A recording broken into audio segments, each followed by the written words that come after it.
Hello everyone, welcome to my another mini blog. সবাই কেমন আছো? আশা করছি সকলে খুব ভালো আছো, আর আমিও অনেক ভালো আছি।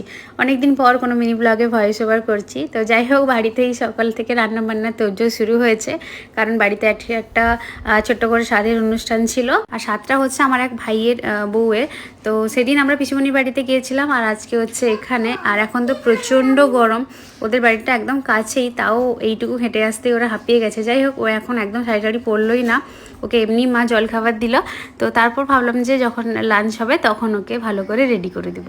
তো যাই হোক, আমি অনেক দিন পর এভাবে ভয়েস ওভার করছি। আচ্ছা, এইভাবে মিনি ব্লগে ভয়েস ওভার দিলে ভালো হয়, নাকি এমনি মিউজিক দিয়ে যখন আমি ছোট্ট করে একটা মিনি ব্লগ শেয়ার করি সেটা বেশি ভালো লাগে? প্লিজ একটু কমেন্ট করে জানিও। আর এই হচ্ছে আরেক নতুন সদস্য, হচ্ছে রাইয়ের বোন, মানে আমাদেরই এক দাদার মেয়ে।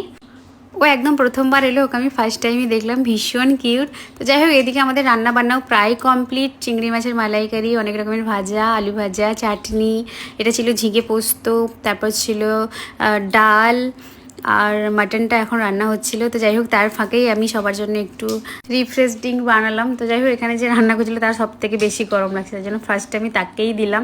আর এখানে মাটনটা রান্না হচ্ছিল। তো সবার এখন খাওয়া দাওয়ার টাইমও হয়ে গেছে। ভাবলাম শিখাকে আমি একটু রেডি করে দিই, একটু হালকা করেই ওকে সাজিয়েছিলাম, এত গরমের মধ্যেও একদমই সাজতে চাইছিল না। আর এইভাবেই ওকে হালকা করে রেডি করে খেতে বসিয়ে দিয়েছিলাম। তো যাই হোক, তোমরা সকলে ওকে আশীর্বাদ করো, ও যেন ভালোভাবে সুস্থভাবে এই জার্নিটা কমপ্লিট করতে পারে, এবং যে আসবে সে যেন ভালোভাবে সুস্থভাবে আসে। তো তারপরে আমরা সকলে খাওয়া দাওয়া করে নিই। আবার খাওয়া দাওয়ার পরে সবার বাড়ি যাওয়ারও তাড়া ছিল। এই যে প্রথমে হচ্ছে বড় পিসিমণির বাড়ি, দাদারা বৌদিরা সবাই বেরিয়ে পড়েছে, চলে যাবে। রাই ওর বোন, ওই যে পুচকুটা, প্রথমবার এসেছিলো, আবার চলে যাচ্ছে, খুব কম সময়ের জন্য ছিল এখানে। তো যাই হোক, তারপর বাড়ি ফাঁকা হয়ে যাওয়ার পরে চিনির আবার ইচ্ছে হলো একটু বউ সাজার, তো সেই কারণে বৃষ্টি ওকে সাজিয়ে দিচ্ছিল।